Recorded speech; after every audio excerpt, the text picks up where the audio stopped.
ಜನವರಿ 26 ಅಲ್ಲಿ ಬಂದೋ ನಾನು ಜಸ್ಟ್ 6 ತಿಂಗಳಲ್ಲಿ ನಾನು ಗ್ರೋತ್ ಹೋಗ್ಬಿಡ್ತು 6 ತಿಂಗಳಲ್ಲಿ ಇನ್ನೇನು ಸೆಲೆಕ್ಷನ್ ಕೊಡೋದಕ್ಕೆ ಎಲ್ಲ ರೆಡಿ ಮಾಡ್ಕೊಂಡಿದ್ರು ಒಂದು 3.5-4 ವರ್ಷ ಆಯ್ತು ಅವತ್ತಿಂದ ನೈಟ್ ಅಲ್ಲಿ ಆಲ್ಮೋಸ್ಟ್ ನೈಟ್ ಅಲ್ಲೇ ಡ್ಯೂಟಿ ಮಾಡ್ತೀನಿ ಸೊ ನೈಟ್ ಹೊತ್ತು ಮಾಡ್ಬೇಕಾದ್ರೆ ಇಲ್ಲೋ ಸೈಕಲ್ ಹೊಡೋಕೆಲ್ಲ ಕೆಲವೊಂದ್ಸರಿ ಆಕ್ಸಿಡೆಂಟ್ ಆಗುತ್ತೆ ಇನ್ನ ಕೆಲವು ಟೈಮ್ ಮೊಬೈಲ್ ಗಿಬೈಲ್ ಎಲ್ಲ ಕಿತ್ಕೊಳ್ಳೋದು ಕಣ್ಣಾರೆ ನೋಡಿ ಬೆಳಿಗ್ಗೆಲ್ಲ ಪ್ರಾಕ್ಟೀಸ್ ಮಾಡಿ ಮತ್ತೆ ನೈಟ್ ಸುಗ್ಗಿ ಮಾಡ್ತಾ ಇದ್ದೆ ಓಕೆ ಮತ್ತೆ ಈಗ ನೈಟ್ ಶಿಫ್ಟ್ ಅಂದ್ರೆ ಕೆಲವೊಬ್ಬರಿಗೆ ಭಯ ಯಾಕೆ ಭಯ ಅಂತ ನಿಮ್ಗೆ ಆಲ್ರೆಡಿ ಗೊತ್ತಿರುತ್ತೆ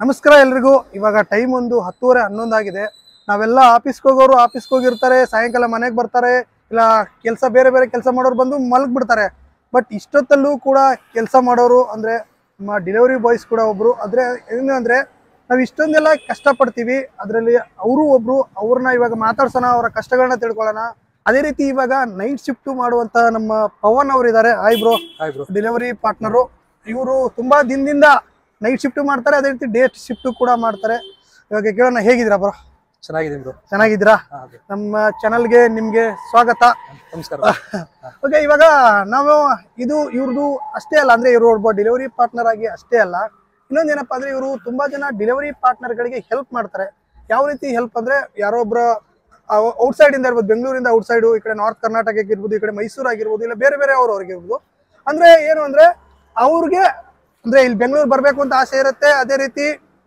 ಯಾವಂದ್ರೆ ಏನೋ ಡೆಲಿವರಿ ಜಾಬ್ ಮಾಡ್ಬೇಕು ಅಂತ ಆಸೆ ಇರುತ್ತೆ ಬಟ್ ಅವ್ರಿಗೆ ಹೇಗೆ ಏನು ಅಂತ ಗೊತ್ತಿರಲ್ಲ ಅದನ್ನ ದಾರಿ ತೋರಿಸಿ ಅವ್ರಿಗೆ PG ಆಗಿರ್ಬೋದು ರೂಮ್ ಆಗಿರ್ಬೋದು ಅವ್ರಿಗೆ ಸೈಕಲ್ ಇಲ್ಲೂ ಆಗಿರ್ಬೋದು ಒಂದು ಕೊಡಿಸ್ಬಿಟ್ಟು ತುಂಬಾ ಹೆಲ್ಪ್ ಮಾಡ್ತಾ ಇದ್ರೆ ಬ್ರೋ ತುಂಬಾ ಹೇಗ್ ಅನಿಸ್ತಾ ಇದೆ ನಿಮ್ಗೆ ಖುಷಿ ಅನಿಸ್ತಾ ಇದೆ ಬಂದವರು ತುಂಬಾ ಜನ ಚೆನ್ನಾಗಿ ಕೆಲಸ ಮಾಡ್ತಾ ಇದಾರೆ ಸೊ ಫ್ಯಾಮಿಲಿ ಕಷ್ಟ ಇದ್ದವರು ತನ್ನ ತಾಯಿ ಕಷ್ಟ ತನ್ನ ಮನೇಲಿ ತುಂಬಾ ಫ್ಯಾಮಿಲಿ ಕಷ್ಟ ಅನುಭವಿಸಿರ್ತಾರೆ ಬಟ್ ಆ ಹುಡುಗರು ಬಂದು ತುಂಬಾ ಚೆನ್ನಾಗಿ ಡ್ಯೂಟಿ ಮಾಡ್ತಾ ಇದಾರೆ ಸೊ ನನ್ ಕೆಲಸ ಏನಿಲ್ಲ ಬಟ್ ಸೇರಿಸ್ತೀನಿ ಬಟ್ ನನ್ ದಾರಿ ಏನಂದ್ರೆ 4 ಕಾರ್ ಹೇಳ್ಕೊಡ್ತೀನಿ ಮಿಕ್ಕಿದ್ ಅವರೇ ಕಂಪ್ಲೀಟ್ ಮಾಡ್ಕೊಂಡು ಹೋಗ್ತಾರೆ ಸೊ ಅವ್ರು ಬಂದಂತೆ ವ್ಯವಸ್ಥೆ PG ಆಗಿರ್ಬೋದು ಮತ್ತೆ ಸೈಕಲ್ಗಳು ಕೆಲವರು DL ಇಲ್ಲ ಅಂತ ಹೇಳ್ತಾರೆ ಅವ್ರಿಗೂ ಕೂಡ ಹೆಲ್ಪ್ ಮಾಡಿ ಸೈಕಲ್ ರೆಡಿ ಮಾಡಿಸ್ಕೊಟ್ಟು ಎಲ್ಲ ಕಷ್ಟಪಟ್ಟು ಸೇರ್ಸಿದೀನಿ ಇವತ್ತವಾಗಿ ಅದ್ಭುತವಾಗಿ ಚೆನ್ನಾಗಿ ಡ್ಯೂಟಿ ಮಾಡ್ಕೊಂಡು ಹೋಗ್ತಾ ಇದ್ರೆ ಯಾವುದೇ ತೊಂದರೆ ಬರ್ತಾ ಇಲ್ಲ ಸೊ ಎಲ್ಲ ಖುಷಿ ಆಗಿದ್ದಾರೆ ಅವರು ಓಕೆ ಆಲ್ಮೋಸ್ಟ್ ನೀವು ಎಷ್ಟು ಜನರನ್ನ ಸೇರಿಸಿರ್ಬೋದು ಆಲ್ಮೋಸ್ಟ್ ಇವತ್ತಿಗೆ ಬಂದ್ಬಿಟ್ಟು ನನಗೆ ಬಂದಿದ್ದು 1800 ಜನಕ್ಕೆ ರಿಪ್ಲೈ ಮಾಡಿದೀನಿ ಸೊ ಇನ್ಸ್ಟಾಗ್ರಾಮ್ ಅಲ್ಲಿ ಓಕೆ 1800 ಜನದಲ್ಲಿ ನಮಗ್ ಬಂದಿದ್ದು ಟೋಟಲ್ 150 ಮೆಂಬರ್ಸ್ ಅದ್ರಲ್ಲಿ ಇವಾಗ 90 ಜನ ಪರ್ಫೆಕ್ಟ್ ಆಗಿ ಕೆಲಸ ಮಾಡ್ತಾ ಇದ್ದಾರೆ 90 ಜನ ಕೆಲಸ ಮಾಡ್ತಾ ಇದ್ದಾರೆ ಓಕೆ ಒಂದು ಅಂದ್ರೆ ಎಲ್ಲೆಲ್ಲ ಅವರು ಆಲ್ಮೋಸ್ಟ್ ಬಂದಿದ್ದಾರೆ ಆಲ್ಮೋಸ್ಟ್ ನಮ್ ಪ್ರಕಾರ ಜಾಸ್ತಿ ಬಂದಿದ್ದು ಬಿಜಾಪುರ ಹುಬ್ಳಿ ಧಾರವಾಡ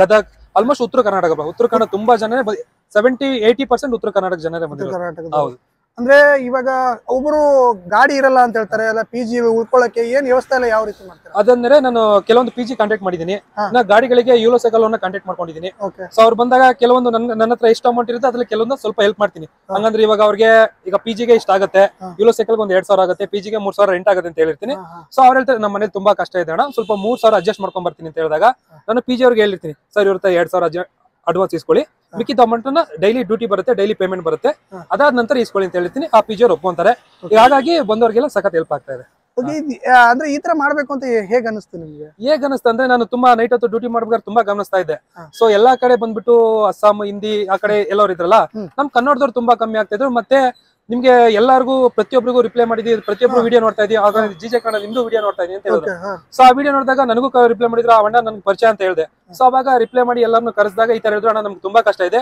ನೀವು ಅಲ್ಲಿ ಬಂದ್ರೆ ಹೆಲ್ಪ್ ಮಾಡ್ತೀರಾ ಅಂತ ಅಂದ್ರು ಸೊ ನಾನು ಅದಕ್ಕೆ ಖಂಡಿತ ಹೆಲ್ಪ್ ಮಾಡ್ತೀನಿ ಬನ್ನಿ ಅಂತ ಹೇಳಿದಾಗ ನನಗೊಂದು ಮನ್ಸಲ್ಲಿ ಬಂತು ಯಾಕೆ ನಮ್ ಕರ್ನಾಟಕದವ್ರು ಬಂದು ಡ್ಯೂಟಿ ಮಾಡಬಾರ್ದು ನಾನೇ ಅಷ್ಟು ಈಸಿಯಾಗಿ ಮಾಡ್ತಾ ಇದ್ದೀನಿ ಸೊ ಅಷ್ಟು ವರ್ಷದಿಂದ ನಾನು ಕಷ್ಟಪಟ್ಟು ಡ್ಯೂಟಿ ಮಾಡಿದೀನಿ ಸೊ ನನಗೆ ಎಲ್ಲ ಗೊತ್ತಿದೆ ನನಗ್ ಗೊತ್ತಿರೋದನ್ನ ಒಂದು 50% ಅವ್ರಿಗಾರ ಹೇಳ್ಕೊಟ್ರೆ ಅವ್ರ ಫ್ಯಾಮಿಲಿ ಚೆನ್ನಾಗಿರ್ತಾರೆ ಮುಂದೆ ಅವ್ರ ಜೀವನಕ್ಕೊಂದು ದಾರಿ ಆಗುತ್ತೆ ಅಂತ ನಾನು ಅನ್ಕೊಂಡೆ ಬಸ್ ಓಕೆ ನೀವು ಈಗ ಸ್ವಿಗ್ಗಿ ಮಾಡ್ತಾ ಇದ್ರಲ್ಲ ಎಷ್ಟು ದಿನದಿಂದ ಮಾಡ್ತಾ ಇದ್ರ ಆಕ್ಚುಲಿ ನಾನ್ ಬಂದಿದ್ದು 2019 ಬಂದೆ 19 ಅಲ್ಲಿ ಕಬಡ್ಡಿ ಪ್ರಾಕ್ಟೀಸ್ ಇಂದ ಸ್ವಲ್ಪ ಚೆನ್ನಾಗಿತ್ತು ಅದಾದ್ಮೇಲೆ ಕೊರೋನಾ ಸ್ಟಾರ್ಟ್ ಆಯ್ತು ಆ ಟೈಮಲ್ಲಿ ನನ್ಗೆ ಏನ್ ಮಾಡ್ಬೇಕಂತಾನೆ ಗೊತ್ತಾಗ್ಲಿಲ್ಲ ಸೊ ಫುಲ್ ಲಾಕ್ ಡೌನ್ ಆಯ್ತು ಅವಾಗ ನನ್ಗೆ ಏನು ಕೆಲಸನೇ ಇರಲಿಲ್ಲ ಆ ಟೈಮಲ್ಲಿ ಸ್ವಿಗ್ಗಿನ ಫ್ರೆಂಡ್ ಒಬ್ರು ರೆಫರ್ ಮಾಡಿದ್ರು ಸೊ ನಾಗ ಮೊದಲು ಬಂದ ತಕ್ಷಣ ತುಂಬಾ ಭಯ ಆಯ್ತು ಯಾಕೆಂದ್ರೆ ಗೊತ್ತಿರಲ್ವಲ್ಲ ಗಾಡಿ ಓಡ್ಸಕ್ ಬರ್ತಾ ಇರಲಿಲ್ಲ ಏನಿಲ್ಲ ಸೊ ಒಂದ್ 2 ಆರ್ಡರ್ ಮಾಡಿದೆ 2 ಆರ್ಡರ್ ಕಂಪ್ಲೀಟ್ ಮಾಡಕ್ ಆಗ್ಲಿಲ್ಲ ಸೊ ಸ್ವಲ್ಪ ಭಯ ಆಯ್ತು ಆಮೇಲೆ ಮನೆಗೆ ಹೋಗಿ ರಾತ್ರಿ ಕುಂತ್ಕೊಂಡು ಯೋಚನೆ ಮಾಡಿದೆ ಸೊ ನಾನು ಫಿಟ್ನೆಸ್ ಮಾಡಿರೋ 1.5 ಲಕ್ಷ ಸಾಲ ಇದೆ ಏನ್ ಮಾಡ್ಬೇಕು ಇನ್ನ ತಾಯಿ ಹತ್ರ ಸಾಲ ಇಸ್ಕೊಂಡಿದೀನಿ ಸೊ ಅವ್ರ ಮನೆ ಹತ್ರ ಬರ್ತಾರೆ ಆಗ ನನ್ನ ಮೈಂಡ್ ಅಲ್ಲಿ ಬಂದಿದ್ದೊಂದೇ ಆಗಿದ್ದಾಗ್ಲಿ ನೋಡೋಣ ದೇವ್ರಿದ್ದಾನೆ ಅಂತ ಅನ್ಕೊಂಡು ಸೊ ರಾತ್ರಿ 12 ಗಂಟೆಗೆ ಶುರು ಮಾಡ್ತೀನಿ ಫಸ್ಟ್ ಟೈಮ್ ಅವತ್ತೇ ರಾತ್ರಿ 12 ಗಂಟೆ ಶುರು ಮಾಡ್ತೀನಿ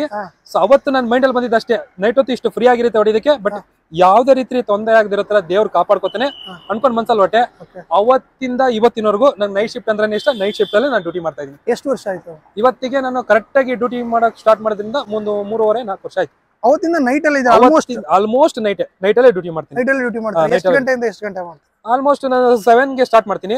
ಒಂದೊಂದು 7ಗೆ ಸ್ಟಾರ್ಟ್ ಮಾಡಿದ್ರೆ ಮಾರ್ನಿಂಗ್ 4 o'clock ವರೆಗೂ ಇರ್ತೀನಿ. 4 o'clock ಮಾರ್ನಿಂಗ್ 4 or 5 o'clock ವರೆಗೂ ಇರ್ತೀನಿ. ಸೊ ಯಾರಾದ್ರೂ ನನ್ನ ಹುಡುಗರು ಡ್ಯೂಟಿ ಮಾಡ್ತಾ ಇದ್ರೆ ಅವ್ರನ್ನ ಕಾಲಲ್ಲಿ ಎತ್ಕೊಂಡು ಅವ್ರಿಗೆ ಸಪೋರ್ಟ್ ಮಾಡ್ತಾ ಇರ್ತೀನಿ. ಹಂಗಂದ್ರೆ ಅವರು ಕೂಡ ಏನಾದ್ರು ಇಶ್ಯೂಗಳು ಅಂತ ನಿಮ್ಗೆ ಬರ್ತಾರೆ? ಕೆಲವೊಂದು ಇಶ್ಯೂಸ್ ಆಗಿದೆ, ಬಟ್ ಇವತ್ತಿನವರೆಗೂ ದೇವ್ರ ದಯಿಂದ ನಂಗೆ ಯಾವ ಇಶ್ಯೂಸ್ ಆಗಿಲ್ಲ. ಕೆಲವ್ರಿಗೆ ಆಗಿದೆ ಕೇಳಿದೀನಿ, ಬಟ್ ಕಣ್ಣಾರೆ ನೋಡಿದೀನಿ. ಇಶ್ಯೂಸ್ ಆಗಿದೆ, ಆದ್ರೆ ಎದುರ್ಕೋಬಾರ್ದು, ಸ್ವಲ್ಪ ಕೂಲ್ ಆಗಿ ಹ್ಯಾಂಡಲ್ ಮಾಡ್ಕೊಂಡ್ರೆ ಎಲ್ಲ ಚೆನ್ನಾಗಿರುತ್ತೆ. ಅದ್ರ ಬಗ್ಗೆ ಮಾತಾಡೋಣ. ಇವಾಗ ನೀವು ಹೇಳಿದ್ರಿ ನಿಮ್ಮ ತಾಯಿ ಬಗ್ಗೆ, ಆದ್ರು ನಿಮ್ಮ ಯಾವ ಊರು ನಿಮ್ದು? ಸೊ ನಮ್ದು ಪ್ರಾಪರ್ ಬಂದ್ಬಿಟ್ಟು ಹಾಸನ್ನು. ಸೊ ಹಾಸನಲ್ಲಿ ನಮ್ದು ತುಂಬಾ ಮಿಡಲ್ ಕ್ಲಾಸ್ ಫ್ಯಾಮಿಲಿ. ಹಾಗೆ ನಮ್ಮ ತಂದೆಯವರು ಸ್ವಲ್ಪ ಮದ್ಯಪಾನ ಪ್ರಿಯರ್ ಆಗಿದ್ರಿಂದ ಅವರು ಮನೆ ಕಡೆ ಫ್ಯಾಮಿಲಿ ಕಡೆ ತುಂಬಾ ಗಮನ ಕೊಡ್ತಾ ಇರಲಿಲ್ಲ. ಸೊ ನನ್ಗೊಬ್ರು ಸಿಸ್ಟರ್ ಇದ್ರು. ನನಗೆ ಕಾಲೇಜಲ್ಲಿ ತುಂಬಾ ಸ್ಪೋರ್ಟ್ಸ್ ಚೆನ್ನಾಗಿ ಆಡ್ತೀನಿ ಅಂದ್ಬಿಟ್ಟು ನಮ್ಮ ಸರ್ ಎಲ್ಲ ಮಾಡೋದು, ಇಲ್ಲ ನಿನ್ಗೆ ಒಳ್ಳೆ ಚಾನ್ಸ್ ಇದೆ, ಅವಕಾಶ ಇದೆ, ಬೆಂಗಳೂರಿಗೆ ಹೋಗಂತ ಹೇಳಿದ್ರು. ಸೊ ನಾನು ಅವಾಗ ಹಿಂದೆ ಮುಂದೆ ಏನು ಯೋಚನೆ ಮಾಡಿಲ್ಲ. ಸೊ ನಾನು ಫೋಟೋದಲ್ಲಿ ನೋಡಿದ್ದೆ ಈ ತರ ಬೆಂಗಳೂರು ಇರುತ್ತೆ, ಸ್ಟೇಡಿಯಂ ಈ ತರ ನೋಡಿದ್ದೆ ಅಂತ ಅಷ್ಟೇ ಮೈಂಡ್ ಅಲ್ಲಿ ಇದ್ದಿದ್ದು. ಸೊ 500 ರೂಪಾಯಿ ತಗೊಂಡು ಹಾಸ್ಟೆಲ್ ಬ್ಯಾಗ್ ಎತ್ಕೊಂಡು ನೈಟೇ ಟ್ರೈನ್ ಹತ್ಕೊಂಡ್ ಬಂದಿದೆ. ಯಾವಾಗ? ಯಾವ ವರ್ಷ? 2019 ಅಲ್ಲಿ ಮೋಸ್ಟ್ಲಿ ಜನವರಿ ಟೈಮ್. ಜನವರಿ 26 ಅಲ್ಲಿ ಬಂದವ್ ನಾನು. ಜಸ್ಟ್ 6 ತಿಂಗಳಲ್ಲಿ ನನ್ ಗ್ರೋತ್ ಹೋಗ್ಬಿಡ್ತು. 6 ತಿಂಗಳಲ್ಲಿ ಇನ್ನೇನು ಸೆಲೆಕ್ಷನ್ ಕೊಡೋದಕ್ಕೆ ಎಲ್ಲ ರೆಡಿ ಮಾಡ್ಕೊಂಡಿದ್ರು. ಜಸ್ಟ್ 7 ತಿಂಗಳಲ್ಲಿ ಏನು ಸೆಲೆಕ್ಷನ್ ಅಂದ್ರೆ KPL ಅಂತ ನಡೆಸೋಕ್ ಶುರು ಮಾಡಿದ್ರು. ಸೊ ಈಗ ಪ್ರೋ ಕಬಡ್ಡಿ ತರ ನಡೀತಾ ಇದ್ದಿಲ್ಲ, ಅದನ್ನ ಕರ್ನಾಟಕ ಪ್ರೀಮಿಯರ್ ಲೀಗ್ ನಡೆಸಕ್ಕೆ ತುಂಬಾ ಟ್ರೈ ಮಾಡಿದ್ರು. ಸೊ ಆ ಟೈಮಲ್ಲಿ ಕೆಲವೊಂದು ಇಶ್ಯೂಸ್ ಆಯ್ತು, ಲಾಕ್ ಡೌನ್ ಆಯ್ತು, ಇನ್ನ ಕೋಚಿಂಗ್ ಅಲ್ಲಿ ಸ್ವಲ್ಪ ಇಶ್ಯೂಸ್ ಆಯ್ತು.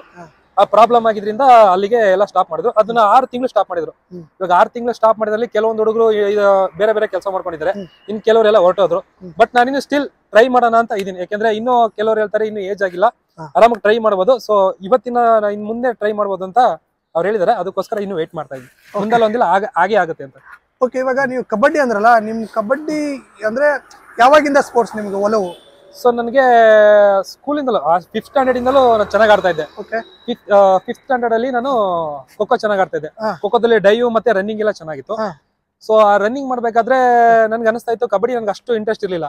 ಸೊ ಅವಾಗ SLC ಮುಗಿದ ನಂತರ ಯಾರು ಖೋಖೋಗೆ ಇಟ್ಕೊಡಲ್ಲ, ಇಂಟ್ರೆಸ್ಟ್ ಕೊಡಲ್ಲ. ಕಾಲೇಜ್ ಲೈಫಿಗೆ ಹೋಗ್ತೀನಿ, ಎಲ್ಲ ಕಬಡ್ಡಿ ಅಂತ ಇದ್ರೆ ಖೋಖೋ ಬಗ್ಗೆ ಇಂಟ್ರೆಸ್ಟ್ ಕೊಡಲಿಲ್ಲ. ಸೊ ಅವಾಗ ನೀವು ಯೋಚನೆ ಮಾಡಿ ಸರ್ ಕೇಳಿದಾಗ, ಇಲ್ಲಪ್ಪ ಈ ಕಡೆ ಖೋಖೋ ಇಲ್ಲಿಗೆ ಲಾಸ್ಟ್ ಆಯ್ತು, ಸೊ ನೀನ್ ಏನಾದ್ರು ಫ್ಯೂಚರ್ ಇದ್ರೆ ಕಬಡ್ಡಿ ಮತ್ತೆ ಕ್ರಿಕೆಟ್ ಈ ತರ ಫ್ಯೂಚರ್ ಇರುತ್ತೆ ಅಂತ ಹೇಳೋರು. ಸೊ ನಾನು ಸರಿ ಅಂದ್ಬಿಟ್ಟು ಕಬಡ್ಡಿನ ಆಯ್ಕೆ ಮಾಡ್ಕೊಂಡೆ. ಸೊ ಕಬಡ್ಡಿ ಆಯ್ಕೆ ಮಾಡ್ಕೊಂಡು ಅಲ್ಲಿ ಚೆನ್ನಾಗಿ ಆಡ್ತಿದ್ದನ್ನ ನೋಡಿ ಸರ್ ಏನ್ ಮಾಡಿದ್ರು, ಇಲ್ಲ ನಿಮ್ಗೆ ಒಂದ್ ಸ್ವಲ್ಪ ಫಿಟ್ನೆಸ್ ಬೇಕು, ನಿನ್ಗೆ ಒಳ್ಳೆ ಫ್ಯೂಚರ್ ಬೇಕಂದ್ರೆ ಇಲ್ಲೆಲ್ಲ ಇರ್ಬೇಡ, ನೀನು ಹೊರಗಡೆ ಹೋಗ್ಲೇಬೇಕು ಎಲ್ಲ ಬಿಟ್ಟಂತೇಳಿ. ಸೊ ಅವಾಗ ಮಿಡಲ್ ಅಲ್ಲಿ ಕಾಲೇಜ್ನ ಡ್ರಾಪ್ ಮಾಡಿ ನಾನು ಕಬಡ್ಡಿಗೆ ಅಂತ ಬಂದಿದ್ದೆ. ಓಕೆ, ಕಬಡ್ಡಿಲಿ ಅಂದ್ರೆ ಸ್ಪೋರ್ಟ್ಸ್ ಅಂದ ತಕ್ಷಣನೇ ಈಗ ಫಿಟ್ನೆಸ್ ಆಗಿರುತ್ತೆ. ಯಾವ ರೀತಿಯ ಪ್ರಿಪರೇಷನ್ ಮಾಡ್ಕೊತಾರೆ? ಪ್ರಿಪರೇಷನ್ ಅಂದ್ರೆ ನಂದು ಅವಾಗ ಎದಕ್ಕೆ ನೋಡಿ, ನೀವು ನೈಟ್ ಶಿಫ್ಟ್ ಅಂತ ಕೇಳಿದ್ರೆ ಇದೇ ಕಾರಣ. ಹಂಗಂದ್ರೆ ನನಗೆ 3 ಗಂಟೆಯಿಂದ ಪ್ರಾಕ್ಟೀಸ್ ಸ್ಟಾರ್ಟ್ ಆಗ್ತಾ ಇತ್ತು. ಮಧ್ಯಾಹ್ನ 3 ಗಂಟೆಯಿಂದ ಸಂಜೆ 7 ರಿಂದ 8 ಗಂಟೆವರೆಗೂ ಪ್ರಾಕ್ಟೀಸ್ ಮುಗಿಸ್ತಾ ಇದೆ. 8 ಗಂಟೆಯಿಂದ ಮನೆಗೆ ಹೋಗಿ ರೆಸ್ಟ್ ಮಾಡ್ಕೊಂಡು 9-10 ಗಂಟೆವರೆಗೂ ರಾತ್ರಿ 11 ಗಂಟೆಗೆ ಡ್ಯೂಟಿ ಸ್ಟಾರ್ಟ್ ಮಾಡ್ತಾ ಇದೆ. ಯಾಕಂದ್ರೆ ಅವಾಗ ನನಗೆ ಇನ್ಸೆಂಟಿವ್ ಬಗ್ಗೆ ಸ್ವಲ್ಪ ಗಮನ ಇರಲಿಲ್ಲ. ನನ್ಗೇನೋ ಡೈಲಿ ಒಂದು 500-600 ಆದ್ರೆ ಸಾಕಾಗಿತ್ತು, ಆ ಮೈಂಡ್ ಸೆಟ್ ಇತ್ತು. ಸೊ ಅವಾಗ ಆತರ ಮಾಡ್ತಿದ್ದೆ. ಬೆಳಿಗ್ಗೆಲ್ಲ ಮಲ್ಕೊಂಡು ರೆಸ್ಟ್ ತಗೊಂಡು ಜಿಮ್ಗೆ ಹೋಗಿ ಸೊ ಪ್ರಾಕ್ಟೀಸ್ ಮಾಡ್ಕೊಂಡು ನೈಟ್ ಸ್ವಿಗ್ಗಿ ಡ್ಯೂಟಿನ ಮಾಡ್ತಾ ಇದ್ದೆ. ಓಕೆ, ಬೆಳಿಗ್ಗೆ ಎಲ್ಲ ನೀವು ಅಂದ್ರೆ ಪ್ರಾಕ್ಟೀಸ್ ಮಾಡ್ಬಿಟ್ಟು ನೈಟ್ ಎಲ್ಲ ಸ್ವಿಗ್ಗಿ ಮಾಡ್ತಾ? ಹೌದು, ಬೆಳಿಗ್ಗೆಲ್ಲ ಪ್ರಾಕ್ಟೀಸ್ ಮಾಡಿ ಮತ್ತೆ ನೈಟ್ ಸ್ವಿಗ್ಗಿ ಮಾಡ್ತಾ ಇದ್ದೆ. ಓಕೆ. ಮತ್ತೆ ಈಗ ನೈಟ್ ಶಿಫ್ಟ್ ಅಂದ್ರೆ ಕೆಲವೊಬ್ಬರಿಗೆ ಭಯ. ಯಾಕೆ ಭಯ ಅಂತ ನಿಮ್ಗೆ ಆಲ್ರೆಡಿ ಗೊತ್ತಿರುತ್ತೆ ಅನ್ಕೋತೀನಿ. ಯಾಕಂದ್ರೆ ಕೆಲವೊಂದು ಏರಿಯಾಗಳಲ್ಲಿ ಸ್ವಲ್ಪ ಕಷ್ಟ ಇರುತ್ತೆ. ಸೊ ಅವ್ರು ಬೇರೆ ತರನೇ ಇರ್ತಾರೆ. ಸೊ ಕೆಲವೊಂದು ಟೈಮಲ್ಲಿ ಹೋಗ್ಬೇಕಾದ್ರೆ ಆಟೋಮೆಟಿಕಲಿ ಕೆಲವೊಂದು ಆಕ್ಸಿಡೆಂಟ್ಗಳು ನೋಡಿದ್ರ. ಮನೆ ಎಲೆಕ್ಟ್ರಾನಿಕ್ ಸಿಟಿ ಫ್ಲೇವರ್ ಒಂದು ಯೂಲೋದು ಆಕ್ಸಿಡೆಂಟ್ ಆಯ್ತು. ಸೊ ನೈಟ್ ಹೊತ್ತು ಮಾಡ್ಬೇಕಾದ್ರೆ ಯೂಲೋ ಸೈಕಲ್ ಹೊಡೆಯಲ್ಲ, ಕೆಲವೊಂದ್ಸರಿ ಆಕ್ಸಿಡೆಂಟ್ ಆಗುತ್ತೆ. ಇನ್ನ ಕೆಲವು ಟೈಮ್ ಮೊಬೈಲ್ ಎಲ್ಲ ಕಿತ್ಕೊಳ್ಳೋದು ಕಣ್ಣಾರೆ ನೋಡಿದೀನಿ. ಸೊ ಅದೇ ತರ ಆಗುತ್ತೆ. ಮತ್ತೆ ಇನ್ನೊಂದು ಟೈಮಲ್ಲಿ ಮುಂಚೆ ಲಾಕ್ ಡೌನ್ ಟೈಮಲ್ಲಿ ಹೆವಿ ಫೇಕ್ ಆರ್ಡರ್ ಬರ್ತಾ ಇತ್ತು. ಅಂದ್ರೆ ಆರ್ಡರ್ ಮಾಡೋದು, ಅಮೌಂಟ್ ಕೊಡ್ತಾ ಇರಲಿಲ್ಲ, ಸೊ ಅದನ್ನ ಕೊಟ್ಬಿಡೋದು. ಸೊ ಹುಡುಗರು ತುಂಬಾ ಹೆದರ್ತಾ ಇದ್ದು. ಸೊ ಆ ಟೈಮಲ್ಲಿ ನನಗೂ ಒಂದು 2-3 ಸರಿ ಆಗಿತ್ತು. ಸೊ ಅವತ್ತಿಂದ ಇವತ್ತಿನವರೆಗೂ ಏನ್ ತೊಂದರೆ ಆಗಿಲ್ಲ. ಸೊ ಆ ತರಕ್ಕೆ ಸ್ವಲ್ಪ ಜನ ನೈಟ್ ಶಿಫ್ಟ್ಗೆ ಭಯ ಪಡ್ತಾರೆ.